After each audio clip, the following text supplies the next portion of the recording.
My name is Minnie, and at 57 years old, I thought I'd seen everything life could throw at a person. As a retired bank manager living in a quiet Boston suburb, I'd spent 25 years raising my daughter Amanda alone after my husband died. We were inseparable, or so I believed, until she met Jackson. When my future son-in-law told me I wasn't important enough to attend their wedding, I never imagined the events it would set in motion. Before I continue with my story, let me know where you're watching from in the comments below, and don't forget to hit that subscribe button if you want to hear more stories about standing up for yourself when it matters most. I became a widow at 32 with a 7-year-old daughter, depending on me for everything. Those early years were a blur of grief, double shifts at the bank, and late nights helping Amanda with homework. We didn't have much, but we had each other, and that always seemed enough. Amanda was a brilliant child from the start.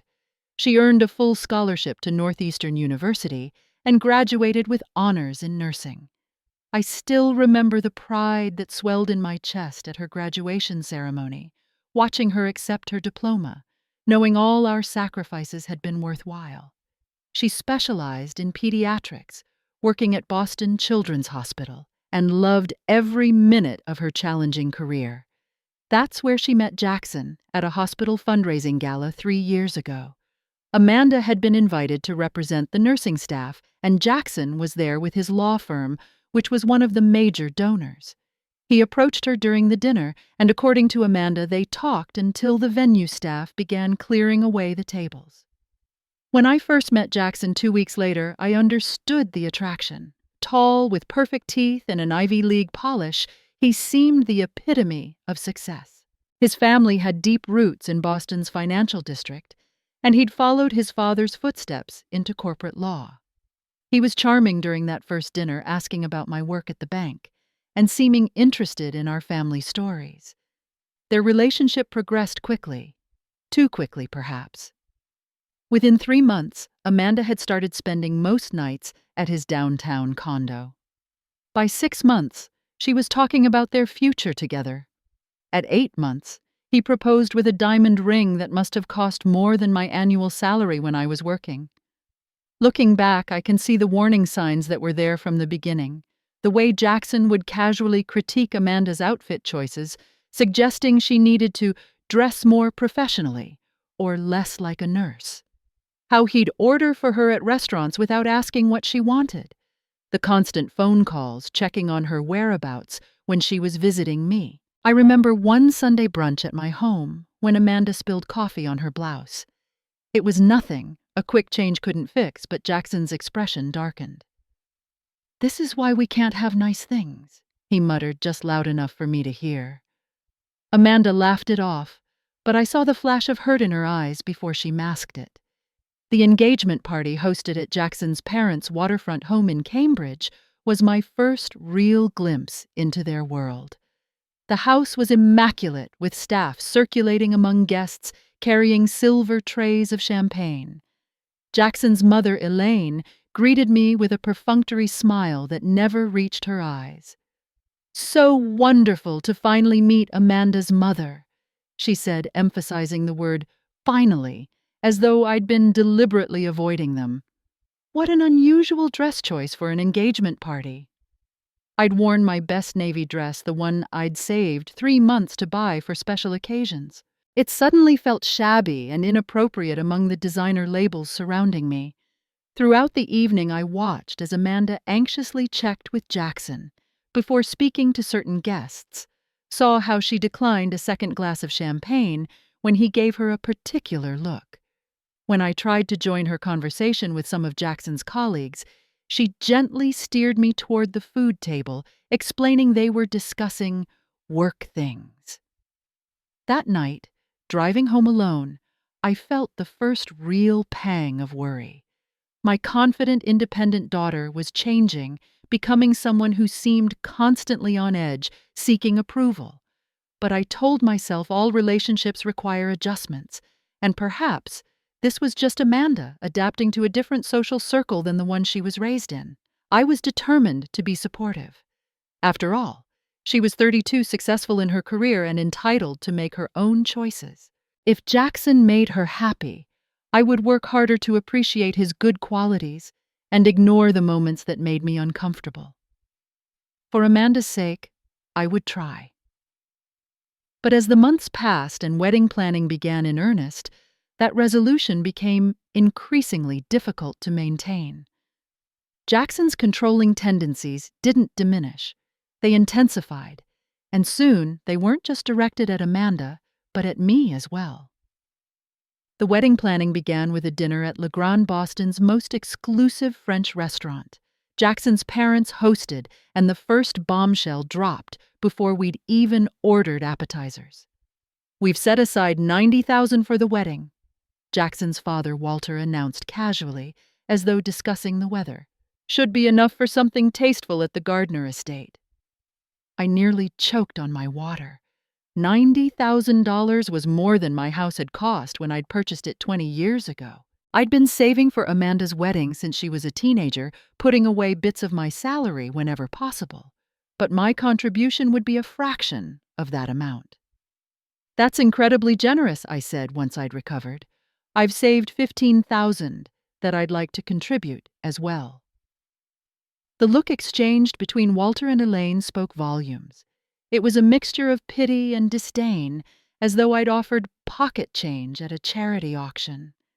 "That won't be necessary," Elaine replied smoothly. "Consider it our gift. You can always help with smaller details." From that moment, I was systematically excluded from most wedding decisions. The planning meetings were scheduled when I had other commitments, or I'd receive last-minute notifications, making it impossible to arrange time off work. Amanda would call afterward with apologies and abbreviated summaries, but it was clear major decisions were being made without any input from me. "Mom, they've chosen the Hawthorne Gardens for the ceremony and reception," Amanda told me after one such meeting. "It's beautiful, you'll love it." "I thought you always wanted to get married at Riverside Church, where your father and I were married," I reminded her gently. "That was a childish fantasy," she replied, her voice taking on the slightly dismissive tone I'd come to recognize as Jackson's influence. "The Hawthorne is where people like Jackson get married. It's more appropriate." More appropriate. Those words stung more than Amanda could know. What she meant was more appropriate for the life she was choosing, the life with Jackson's family, a life in which my contributions and our history together seemed increasingly irrelevant. When I was finally included in a vendor meeting for the floral arrangements, I suggested incorporating sunflowers, which had been Amanda's favorite since childhood. Elaine immediately overruled the suggestion. "Sunflowers are so rustic," she said with a thin smile. "We're thinking orchids and roses, cream and blush tones only, much more elegant." Amanda, who once had decorated her entire college apartment with sunflower prints, nodded in agreement, not meeting my eyes. As the months progressed, I watched my daughter become increasingly anxious. She lost weight, her face taking on a pinched look that reminded me of how she'd appeared during her grueling final exams in nursing school. When I expressed concern, she brushed it off as wedding stress and changed the subject. The real blow came when I discovered quite by accident that Amanda had signed a prenuptial agreement without consulting an independent lawyer. We were having a rare lunch together, just the two of us, when her phone buzzed with an email notification that flashed across her screen. "Prenup, final version for signatures." "Amanda," I said carefully, "did you have someone look at that agreement before you signed it?" Her face flushed. "Jackson's family lawyer drew it up. It's standard, nothing to worry about." "But did you have your own lawyer review it? Someone looking out for your interests?" "Mom, please." She snapped, uncharacteristic anger in her voice. "Not everything is some conspiracy against me. Jackson is protecting his family's interests. It's what people do in his circle." "His circle," I repeated, unable to keep the hurt from my voice. "And where exactly do I fit in this new circle of yours?" That sparked our first real argument in years. Words flew between us like shrapnel. "You've never given him a chance," Amanda cried. "You've judged him from day one because he comes from money." "This isn't about money," I insisted. "It's about how he treats you, how his family treats you, like you're some project they're molding to fit their image." "That's ridiculous," she said, but her voice wavered. "You're just jealous because I'm moving into a world you never had access to." The moment the words left her mouth, I could see she regretted them. But they couldn't be unheard. We stared at each other across the table, both shocked by the sudden chasm that had opened between us. "I have only ever wanted your happiness," I finally said, my voice barely above a whisper. "But happiness isn't the same as approval, and I'm afraid you're confusing the two." We parted that day with a perfunctory hug that felt like embracing a stranger. As I watched her walk to her car, shoulders rigid with tension, I wondered if I was losing my daughter long before any vows were exchanged. The division between us grew starker when I wasn't invited to the bridal shower. I found out about it through social media of all places. A mutual friend sent me a message asking how I'd enjoyed the event, attaching a photo that showed Amanda surrounded by women I didn't recognize, opening gifts in Elaine's sunroom. When I called Amanda that evening, trying to keep the hurt from my voice, she sounded flustered. "It wasn't a real bridal shower, Mom," she explained. "Just a small get-together with Jackson's family friends, mostly older women from his mother's charity committee. I thought you'd be bored." "I would have liked the opportunity to decide that for myself," I replied. "I'm sorry," she said, but the apology sounded rehearsed. "Elaine organized it last minute. There will be other pre-wedding events you can attend." But the bachelorette weekend wasn't one of them. Amanda's college friends had planned a trip to Las Vegas with costs that were well beyond my budget. The hotel suite alone was $500 per night, and the planned activities included VIP club experiences and a day at an exclusive spa. "Don't worry about it, Mom," Amanda said when I explained I couldn't afford to attend. "It's probably not your scene anyway. Just a bunch of drunk girls making fools of themselves." I noticed she was parroting exactly the kind of dismissive language Jackson often used when describing Amanda's friends. The Amanda I raised would never have been so cavalier about excluding someone based on finances. During that weekend, I received occasional texts from Amanda. They were brief and oddly formal, as though someone might be reading them over her shoulder. No photos, no funny anecdotes about their adventures, just check-ins that felt obligatory. When she returned, I invited her over for dinner, hoping to reconnect. She arrived looking exhausted with none of the post-vacation glow you'd expect. When I asked about Vegas, she gave vague, sanitized answers that told me nothing.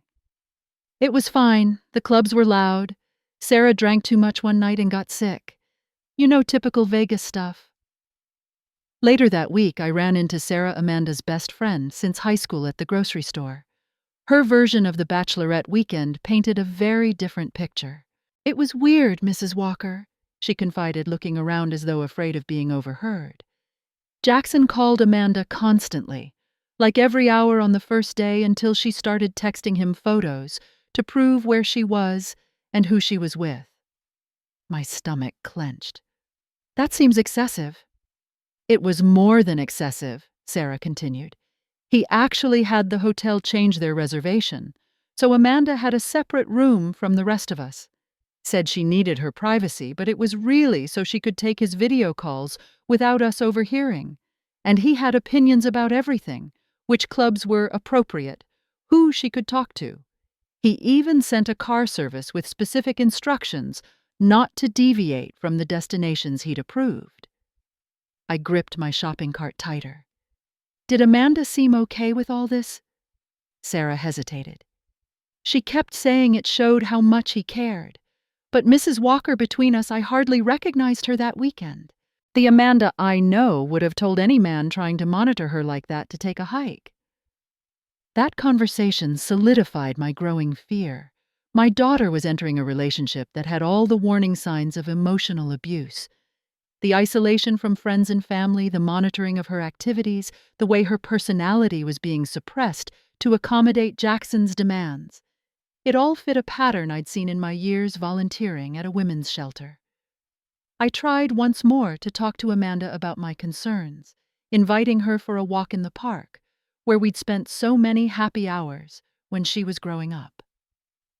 Just as she began to open up, admitting she sometimes felt overwhelmed by Jackson's expectations, his black BMW pulled up beside us.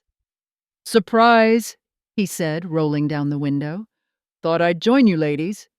His tone was pleasant, but his eyes were cold as they assessed the situation. The moment for honest conversation evaporated. Amanda's demeanor shifted instantly, her vulnerable expression replaced by the bright, slightly artificial smile she now wore in Jackson's presence. Whatever chance I'd had to reach her was gone. As the wedding date drew closer, I realized with growing desperation that my window of opportunity to help my daughter was rapidly closing. Once she was married, Jackson's control would only intensify. I needed to find a way to break through to her, but every attempt seemed thwarted by Jackson's omnipresence in her life. What I didn't realize was that Jackson had plans of his own, plans that would push me even further from my daughter's life, and ultimately from her wedding day itself. The week before the wedding arrived with a flurry of last-minute details and mounting tension. The rehearsal dinner held at the Boston Harbor Hotel's presidential suite should have been a joyful occasion. Instead, it became the setting for my most painful humiliation yet. When I arrived elegantly dressed in a new emerald gown I'd splurged on for the occasion, the seating arrangement made Jackson's priorities brutally clear. While his family occupied the center table with Amanda, I was relegated to the farthest corner of the room, seated with distant acquaintances who seemed equally confused by their placement. "Aren't you the bride's mother?" asked the woman beside me, a colleague of Jackson's I'd never met before. "Yes," I answered, forcing a smile. Just not an important one, apparently. Throughout the dinner, I watched Amanda across the room. She barely touched her food and kept glancing at Jackson before speaking, as though seeking permission. When she did speak, her voice lacked the natural animation that had always been so characteristic of her personality. During a trip to the restroom, I overheard Elaine speaking to one of her friends, just outside the door. "Of course we had to invite her," she was saying, her voice lowered but still audible. "She is the mother after all. But really, she's completely out of her depth in this setting. Amanda has done remarkably well for someone from such limited circumstances." I stood frozen in the bathroom stall, my hands shaking with hurt and anger. "And that dress," Elaine continued with a small laugh. "Bless her heart for trying, but some people simply don't understand appropriate attire." I waited until they left before emerging, examining my reflection in the mirror. The emerald dress I'd been so proud of suddenly seemed gaudy and inappropriate through Elaine's critical lens. I splashed water on my face, trying to compose myself before returning to the dinner. When the time came for toasts, Jackson's father spoke at length about family legacy and the joining of two exceptional young people. Jackson's toast thanked his parents for their generosity, his friends for their support, and only at the very end, almost as an afterthought, did he acknowledge Amanda's family without mentioning me by name. I wasn't asked to give a toast at all. After dinner, I hoped to have a moment alone with Amanda, but she was whisked away to Jackson's parents' home for what Elaine described as a family tradition the night before the wedding. The pointed exclusion was unmistakable. I drove home alone, tears blurring my vision. This wasn't just about my hurt feelings anymore. Something was deeply wrong with the relationship Amanda was committing to, and I felt powerless to stop it. That night I couldn't sleep. I paced my small living room until dawn, trying Amanda's phone repeatedly. Each call went straight to voicemail. At 3 a.m, desperate for answers, I began researching controlling relationships online. Every article I read described patterns that matched what I was seeing in Jackson's behavior. Isolation from friends and family. Check. Monitoring communications. Check. Making decisions without consultation. Check. Criticism and undermining self-esteem. Check. Financial control. Check. By sunrise, I'd made up my mind. I would drive to Amanda's apartment as early as possible and have one final, honest conversation. I would lay out my concerns clearly without accusation and offer her an escape route if she wanted one. I wouldn't judge her if she chose to go through with the wedding, but I needed to know she was making that choice freely, with full awareness.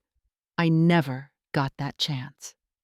The morning of the wedding dawned bright and clear, a perfect June day that should have been filled with joy and anticipation. Instead, as I prepared to drive to Amanda's apartment for our talk, my phone rang. Jackson's name flashed on the screen. With a sense of foreboding, I answered. "Hello, Jackson." "Minnie," he said, his voice clipped and businesslike. "I'm glad I caught you before you started getting ready." Something in his tone made my hand tighten around the phone. "What is it?" "There's been a slight adjustment to the wedding arrangements," he continued smoothly. "After discussing things with Amanda and my parents, we've decided to make some changes to the guest list." My heart began to race. "What kind of changes?" "Well..." He paused, and I could almost see the practiced condescending smile he would be wearing. "We've decided we only want important people at the wedding.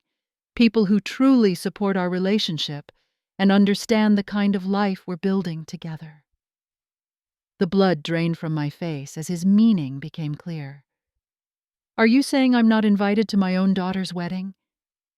"I wouldn't put it quite so crudely, Sam," Jackson replied.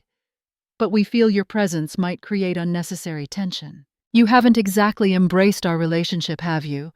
Always questioning my decisions, undermining my authority with Amanda." "Your authority?"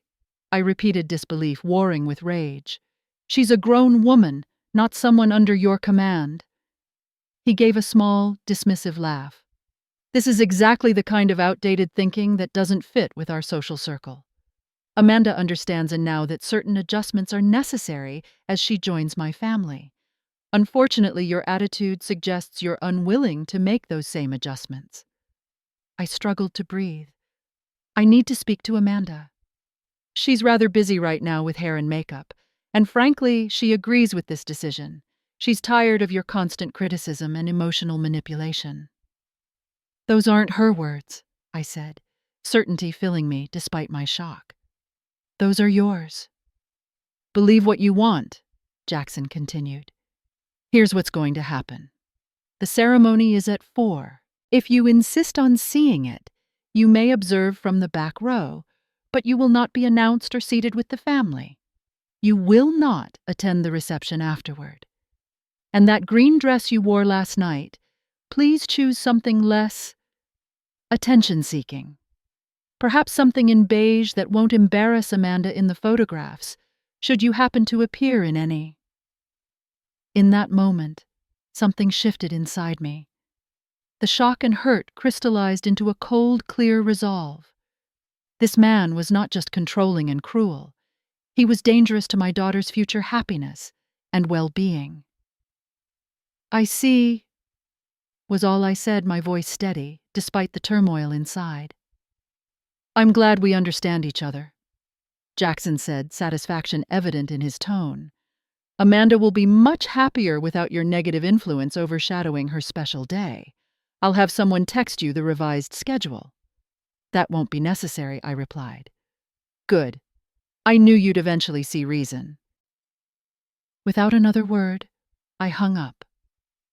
I sat motionless for several minutes, the phone still clutched in my hand, as a plan began to form in my mind.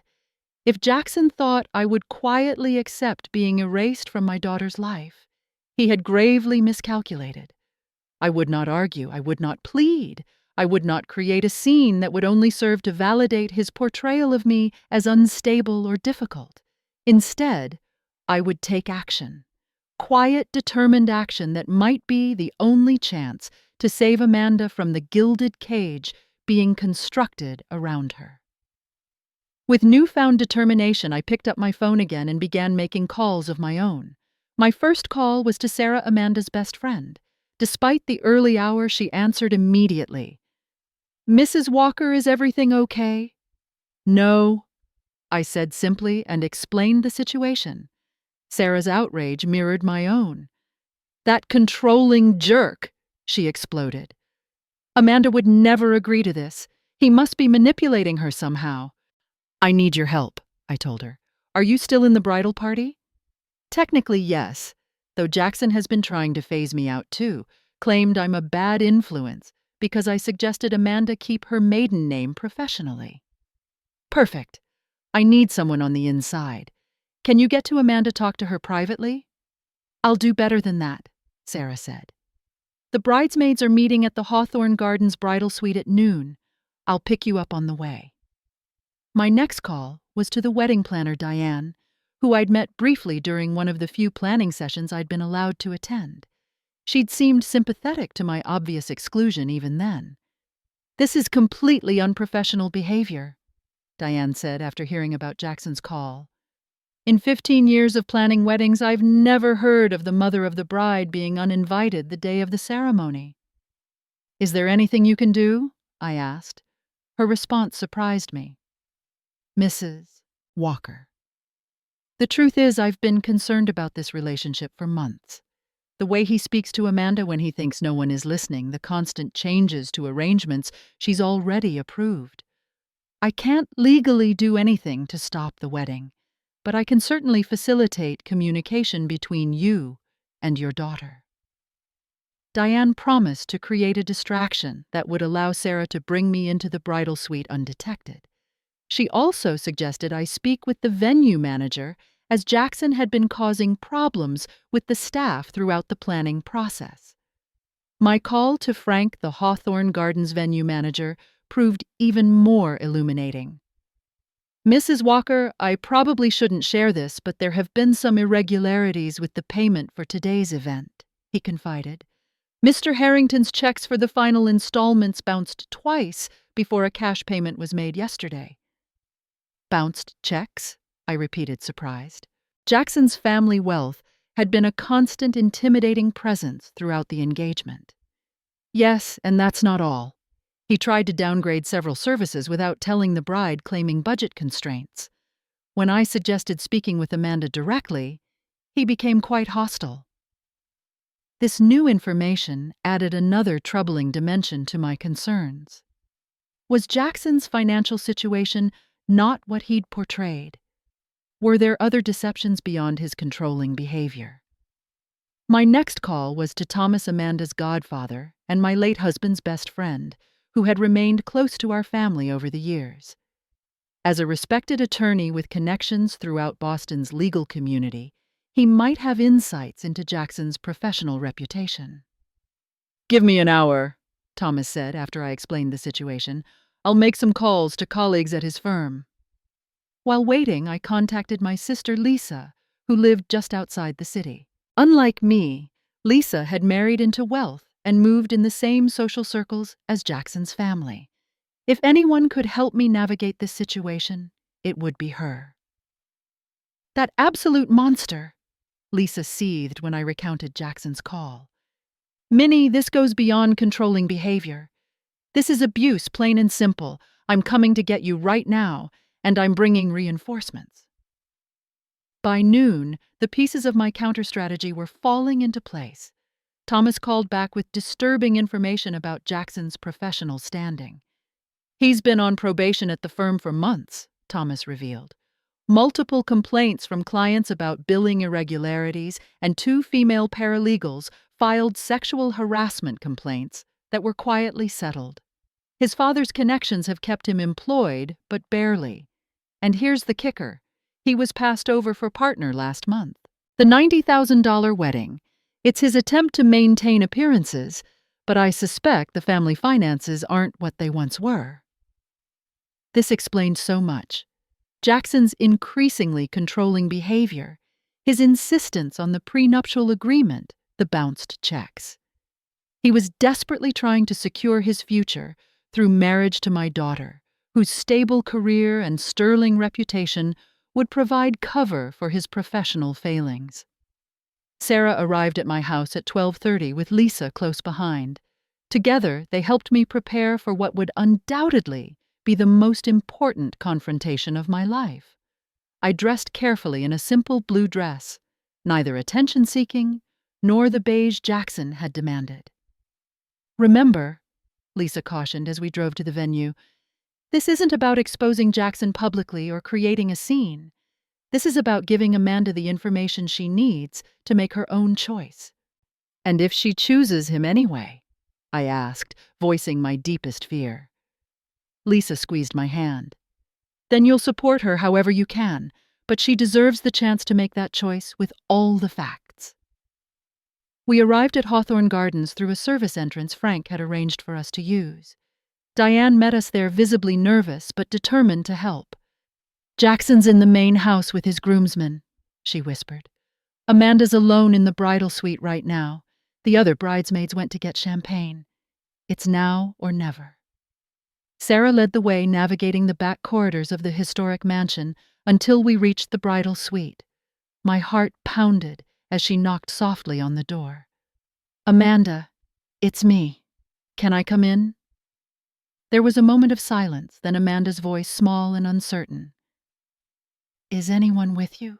"Just me," Sarah lied, giving me an encouraging nod.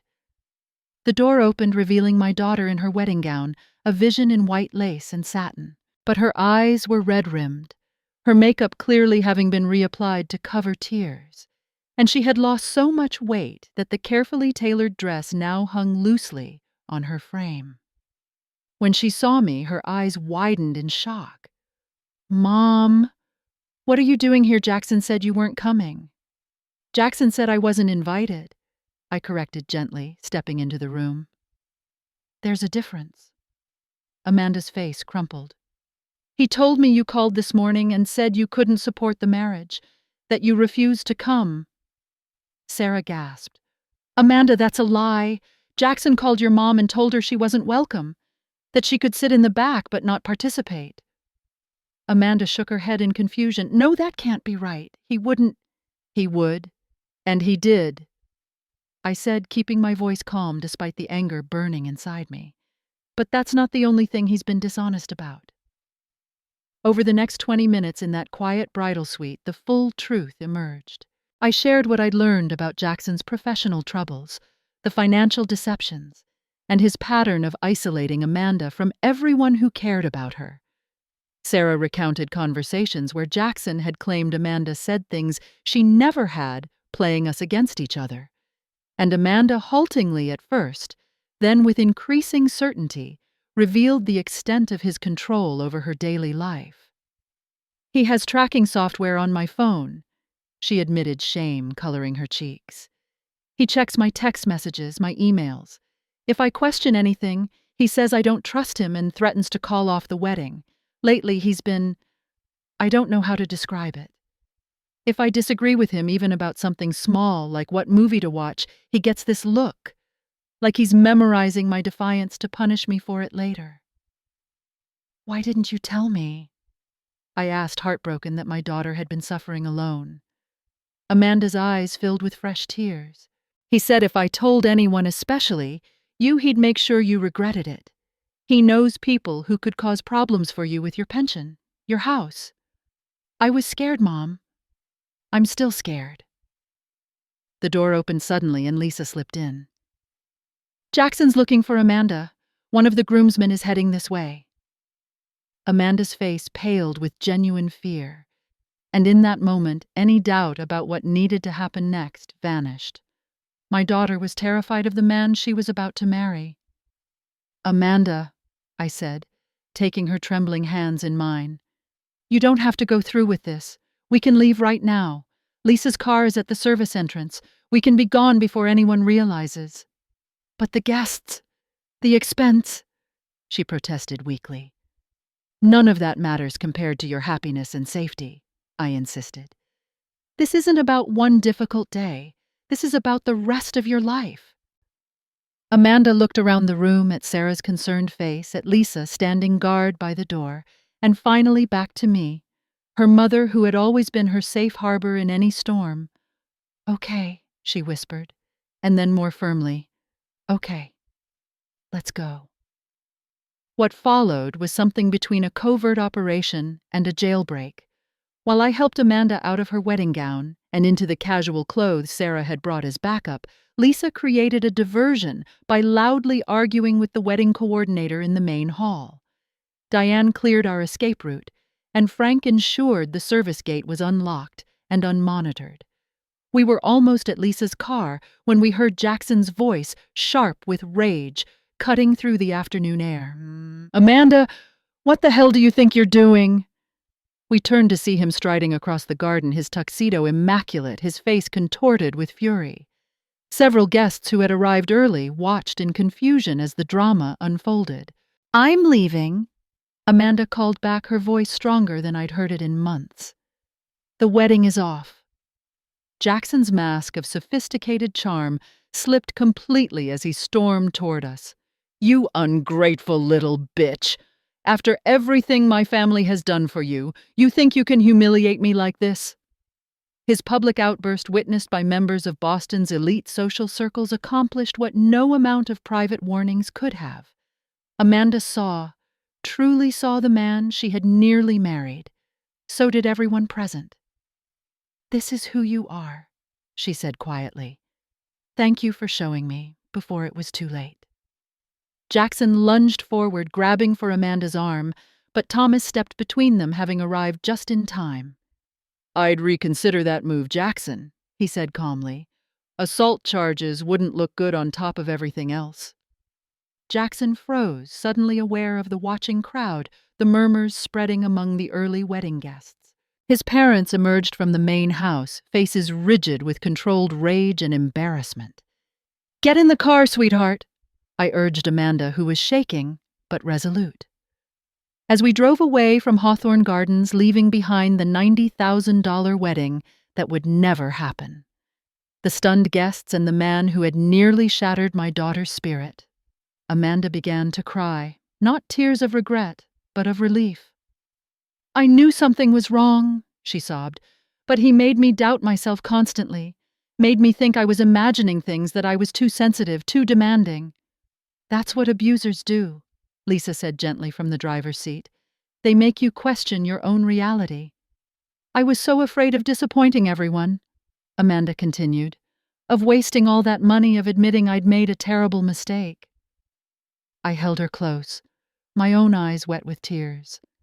The only real mistake would have been going through with it, knowing what you know now. That evening, safely ensconced in Lisa's guest house, Amanda began the process of untangling her life from Jackson's. It would take time, and there would be difficult days ahead, but she had taken the first crucial step toward reclaiming her freedom. And I had relearned a vital lesson that would serve us both in the months to come. Sometimes love means standing firm when it would be easier to stay silent. Sometimes the greatest gift is not a lavish wedding, but the courage to walk away from one.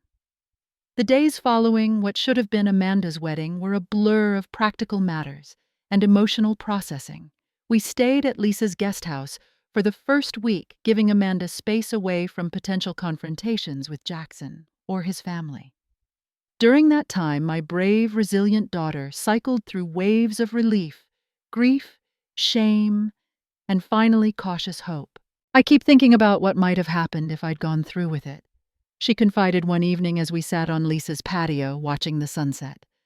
"How much worse it would have gotten once we were legally tied together."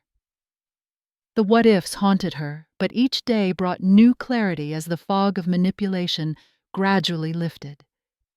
The first time Amanda laughed genuinely at some silly joke Lisa's teenage son made at dinner. The sound brought tears to my eyes. It had been so long since I'd heard her unguarded joy. Jackson's initial response was a barrage of messages alternating between rage and manipulation. He threatened legal action for the cost of the wedding, then switched to desperate pleas, claiming he would attend therapy, give her more freedom. When those approaches failed, he sent expensive gifts to Lisa's house, which we returned unopened. Thomas helped Amanda obtain a restraining order after Jackson appeared at the hospital where she worked, causing a scene in the pediatric ward. The legal proceedings were draining, but necessary, establishing formal boundaries that even Jackson's family connections couldn't circumvent. The financial entanglement proved more challenging to resolve. Although the prenuptial agreement was no longer relevant, Amanda had moved most of her possessions into Jackson's condo and had added her name to some of his accounts.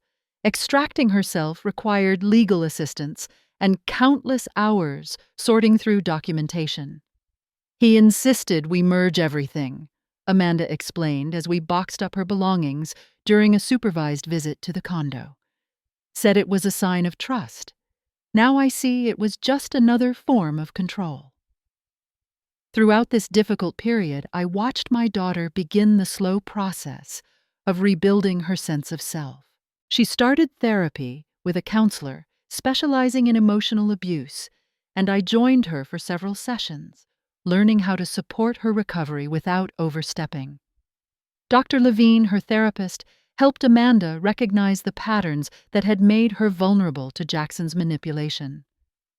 Your drive to please others, your tendency to second-guess your intuition, your difficulty setting boundaries.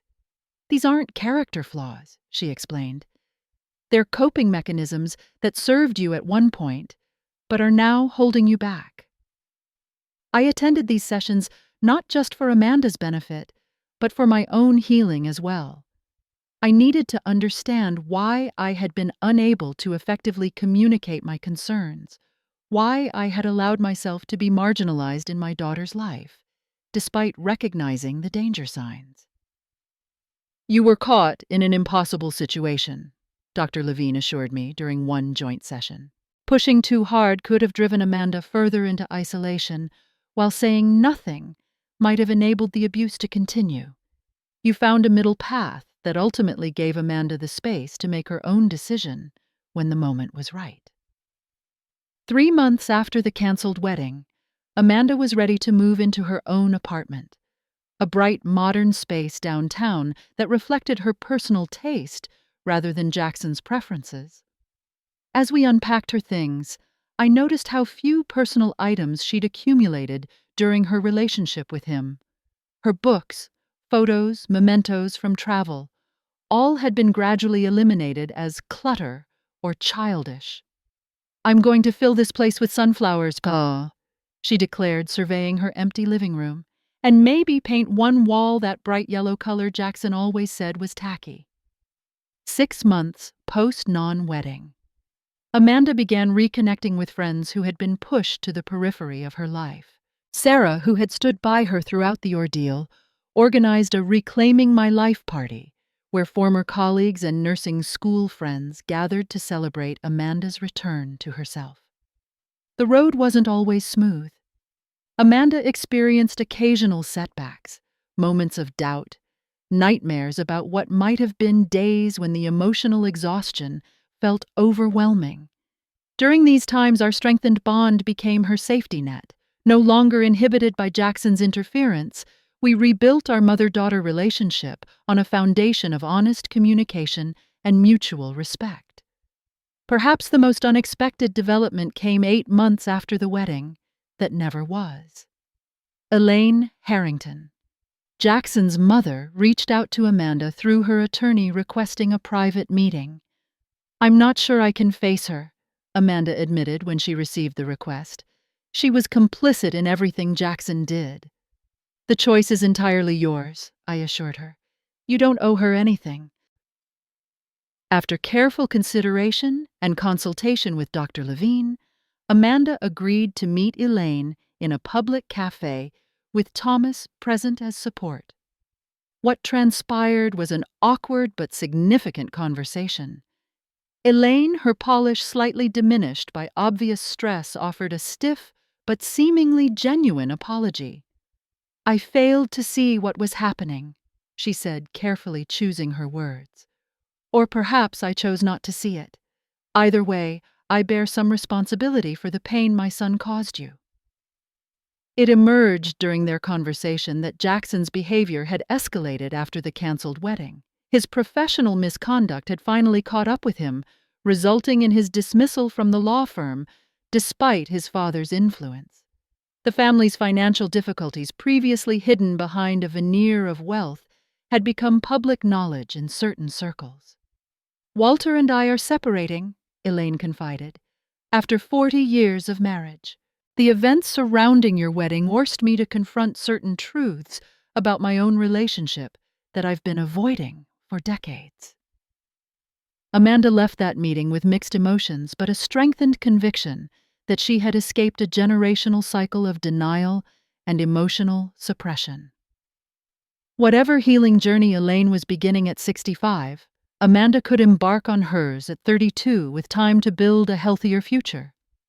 A year after the day that should have been her wedding, Amanda accepted a dinner invitation from Michael, a pediatric surgeon she had worked with for years.